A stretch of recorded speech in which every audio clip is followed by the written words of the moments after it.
জানিয়ে দিব সর্বশেষ আপডেট বাংলা সংবাদ। শুরুতেই শিরোনাম। সেনাবাহিনীর ভেতর থেকে জরুরি চিঠি, রাষ্ট্রপতি চুপ্পুর নেতৃত্বে পাল্টা সামরিক অভ্যুত্থানের ছক কষছে সেনাপ্রধান, 16 ডিসেম্বরের ভয়ঙ্কর ষড়যন্ত্র ফাঁস।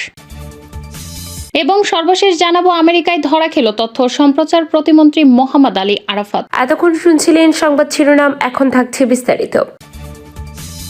আশঙ্কা, ছাত্র জনতার রক্তের বিনিময়ে অর্জিত আমাদের দ্বিতীয় স্বাধীনতা এবং আওয়ামী ফ্যাসিস্টদের পুনর্বাসনের নীল নকশা।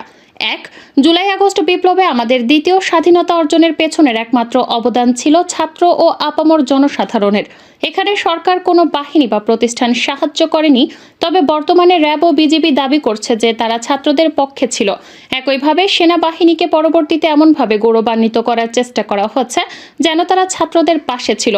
প্রকৃত সত্য হলো, 4 আগস্ট ডোনাল্ড লু কর্তৃক মুখ্য সচিব তোফাজ্জল হোসেন মিয়াকে জানানো হয়েছিল সেনাবাহিনী গুলি চালালে জাতিসংঘ থেকে তাদের ফেরত নেওয়া হবে। এই প্রেক্ষিতে সালমান এফ রহমান 5 আগস্ট দিবাগত রাত 2 ঘটিকা থেকে সকাল 7টা পর্যন্ত চেষ্টা করে ব্যর্থ হলে সেনাবাহিনী সহ অন্যান্য বাহিনী প্রধানরা হাসিনাকে পালিয়ে যাওয়ার জন্য পরামর্শ প্রদান করে এবং নিরাপদে ভারতে যাওয়ার বন্দোবস্ত করেন। উল্লেখযোগ্য বিষয় হলো, সশস্ত্র বাহিনীর মধ্যম জুনিয়র সারির অফিসার ও সাধারণ সেনা সদস্যরা ছাত্র জনতার পক্ষে নৈতিক সমর্থন দিয়েছিলেন, যার ফলে হাসিনার আনুগত্যকারী জ্যেষ্ঠ সেনা কর্মকর্তারা সেনাবাহিনীর অভ্যন্তরে অভ্যুত্থানের ভয় ছিলেন।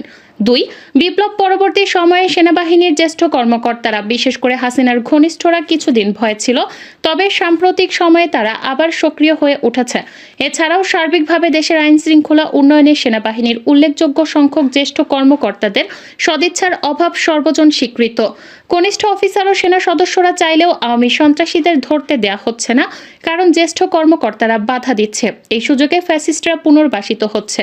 3 সেনাবাহিনীর ভেতরে বর্তমানে আওয়ামী পুনর্বাসনের কাজে করছে 2টি গ্রুপ, একটি মেজর জেনারেলদের এবং অন্যটি ব্রিগেডিয়ার জেনারেলদের 3435 BML long course.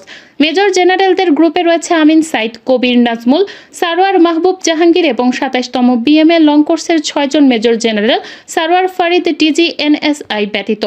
4 major general Ferdous ও তার প্রভাব। মেজর জেনারেলদের গ্রুপের নেতৃত্ব দিচ্ছে BA 4410 major general Ferdous Hasan Selim. এই অফিসার শেখ হাসিনার ঘনিষ্ঠ বান্ধবীর ছেলে এবং হাসিনাকে ফুফু বলে ডাকে। বাংলাদেশের ইতিহাসে একমাত্র এই অফিসারের পাসিং আউট 20 ডিসেম্বর 1992 অনুষ্ঠানে শেখ হাসিনা বিরোধী দলীয় নেত্রী হিসেবে বিএমএতে গমন করেন। মেজর জেনারেল ফেরদৌস দুর্নীতির দায়ে অভিযুক্ত জেনারেল আজিজের সামরিক উপদেষ্টা হিসেবে আজিজের সকল অবৈধ লেনদেনের সাথে জড়িত ছিলেন। কেবল তাই নয়, নজিরবিহীন দৃষ্টান্ত স্থাপন করে আজিজ পরবর্তী চরিত্রহীন সেনাপ্রধান জেনারেল শফিরও সামরিক উপদেষ্টা হিসেবে নিয়োগ পান তিনি। বর্তমানে তিনি প্রধান উপদেষ্টার সামরিক সচিব হিসেবে অত্যন্ত গুরুত্বপূর্ণ পদে নিয়োজিত রয়েছেন। অতি চতুর এই অফিসার প্রধান উপদেষ্টাকে ব্যবহার করে সশস্ত্র বাহিনী, সিভিল এবং ফরেন সার্ভিস ও পুলিশের বড় পদগুলোতে আওয়ামীপন্থী লোকদের বসাচ্ছেন। কিছু ক্ষেত্রে বাহিনীর প্রধানদের সুপারিশও পরিবর্তন করেছেন এই অফিসার। উদাহরণ হিসেবে ব্রিগেডিয়ার জেনারেল মোস্তাফিজের 27 লং পদোন্নতি এবং ডিজিএফআইতে পদায়নের সুপারিশ পরিবর্তন করে হাসিনার নিরাপত্তা উপদেষ্টা কুখ্যাত মেজর জেনারেল তারিক সিদ্দিকী মনোনীত মেজর জেনারেল জাহাঙ্গীরকে ডিজিএফআই হিসেবে পোস্টিং করেন। মেজর জেনারেল ফেরদৌস শুরু থেকেই গোপনে শেখ হাসিনা ও তারিক সিদ্দিকীর সাথে যোগাযোগ রক্ষা করে চলেছেন। 5 সামরিক বাহিনী ঘিরে আওয়ামী ছক। বর্তমান সরকার দায়িত্ব নেয়ার পর ছোট বড় 75টি আন্দোলন হয়েছে। এ সকল আন্দোলন নিয়ন্ত্রণে সেনাবাহিনীর ভূমিকা ছিল নীরব দর্শকের মতো। 4 আগস্ট পর্যন্ত সেনাবাহিনীর জ্যেষ্ঠ কর্মকর্তারা যেভাবে ছাত্র জনতাকে অত্যাচারের জন্য চাপ দিয়েছেন, সেরকম কোনো উদ্যোগ বর্তমান আওয়ামী সন্ত্রাসীদের ধরার জন্য নেই। ফেরদৌস এহসান এবং সেলিম আজাদ মিলে বর্তমান আওয়ামীপন্থী সকল সেনা কর্মকর্তাকে গুরুত্বপূর্ণ স্থানে বসিয়ে দিচ্ছে। তাদের পরিকল্পনা হচ্ছে আগামী মাসে দেশে একটি অস্থিতিশীল পরিস্থিতি তৈরি করে রাষ্ট্রপতি চুপ্পুর মাধ্যমে দেশ জুড়ে জরুরি অবস্থা ঘোষণা করানো। এ কারণেই 9 পদাতিক ডিভিশনের জিওসি আওয়ামী চেতনাবাদী মেজর জেনারেল মঈনের বিরুদ্ধে অভিযোগ থাকা সত্ত্বেও তাকে পরিবর্তন করা হয়নি। সেনাবাহিনীতে চিহ্নিত দুর্নীতিগ্রস্ত ও আওয়ামী ফ্যাসিস্টদের এখনো বহাল তবিয়তেই রাখা হয়েছে। 6 ছাত্র জনতার বিজয় সমুন্নত রাখতে জরুরি করণীয়। ক বিতর্কিত সেনাদের জ্যেষ্ঠ কর্মকর্তাদের গুরুত্বপূর্ণ পদ থেকে দ্রুত অপসারণ। ফেরদৌস জাহাঙ্গীর, মঈন আশরাফ, সেলিম আজাদ, মেজর জেনারেল আমিন মাহবুব কবির, খালেদ আল মামুন এবং সারোয়ারের মতো অন্ধ আওয়ামী লীগ নেতা টাইপ কর্মকর্তাদের অনতিবিলম্বে বাধ্যতামূলক অবসর প্রদান। খ. সেনাবাহিনীতে চিহ্নিত আওয়ামী ঘাতকদের অবিলম্বে বাহিনী থেকে বের করে দেয়া। বরখাস্তকৃত মেজর জেনারেল জিয়াউল আহসানী একমাত্র গুম খুনের সাথে জড়িত ব্যক্তি নয়, কমপক্ষে 40 থেকে 50 জন কর্মকর্তা আছেন যারা প্রত্যেকে ডজন খানেকের বেশি গুম এবং বিচার বহির্ভূত হত্যাকাণ্ডের সাথে জড়িত ছিলেন। গ. ছাত্র জনতা যারা সেনাবাহিনীর জ্যেষ্ঠ কর্মকর্তাদের দ্বারা গুম, খুন ও নিপীড়নের শিকার হয়েছেন, তারা দ্রুত উক্ত কর্মকর্তাদের বিরুদ্ধে আইসিটিতে মামলার ব্যবস্থা করুন।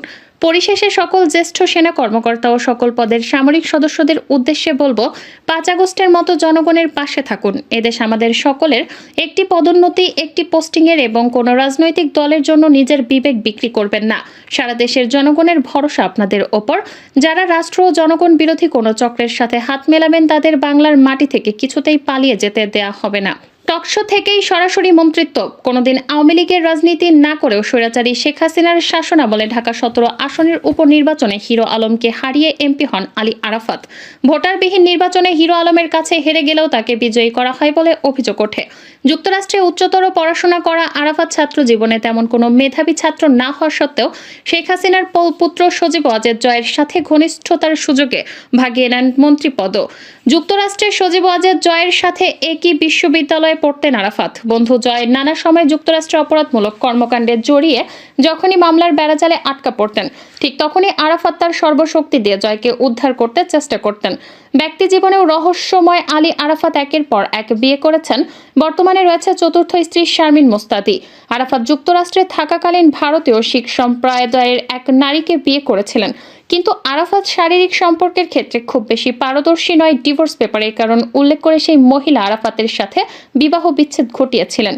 প্রথম স্ত্রীর সাথে বিচ্ছেদের পর আরাফাত দ্বিতীয় বিয়ে করেন অভিনেত্রী শমী কায়সারের সাথে। শমী কায়সারের সাথে 2008 সালে 24শে জুলাই জাঁকজমক আয়োজনের মাধ্যমে বিয়ের আনুষ্ঠানিকতা সম্পূর্ণ করেন আরাফাত। কিন্তু কিছুদিন যেতে না যেতেই শমী কায়সারের সাথেও বিবাহ বিচ্ছেদ ঘটে আরাফাতের। শমীর সাথে ডিভোর্সের পর লম্পট ও নারী লিপসু আরাফাতের লম্পটটাপনা থেমে থাকেনি। বিতর্কিত নারী পাপিয়া যখন গ্রেপ্তার হয়েছিলেন, তখন জিজ্ঞাসাবাদে যে কয়জন পুরুষ তার প্রিয় বোনের নিয়মিত খরিদ্দার ছিল, তাদের নাম প্রকাশ করে দেন পাপিয়া।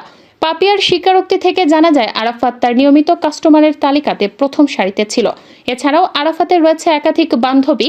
আরাফাতের দুর্নীতি সুচিন্তা ফাউন্ডেশন নামে একটি সংগঠন করে চাঁদাবাজিতে লিপ্ত ছিলেন আলী আরাফাত। ব্যবসায়ী ও মন্ত্রীদের কাছ থেকে ডোনেশন আদায় করতেন তিনি।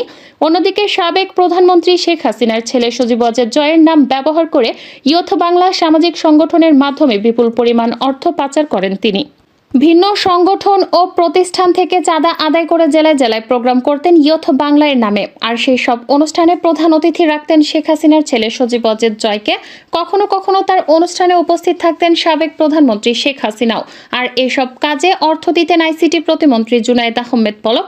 অভিযোগ রয়েছে পলক আইসিটি মন্ত্রণালয়ে বিভিন্ন প্রকল্প থেকে ইয়থ বাংলাকে টাকা সরবরাহ করতেন। এছাড়াও জয়ের প্রভাব খাটিয়ে আইসিটি মন্ত্রণালয়কে আওয়ামী লীগের প্রচার কাজে ব্যবহার করতেন আরাফাত। তথ্যমন্ত্রী হওয়ার পর অপতথ্য দমনে জোর দেওয়ার কথা জানালেও তিনি নিজেই সবসময় অপতথ্য দিতেন, গলাবাজি করে গণমাধ্যমে ভুল তথ্য দিতেন।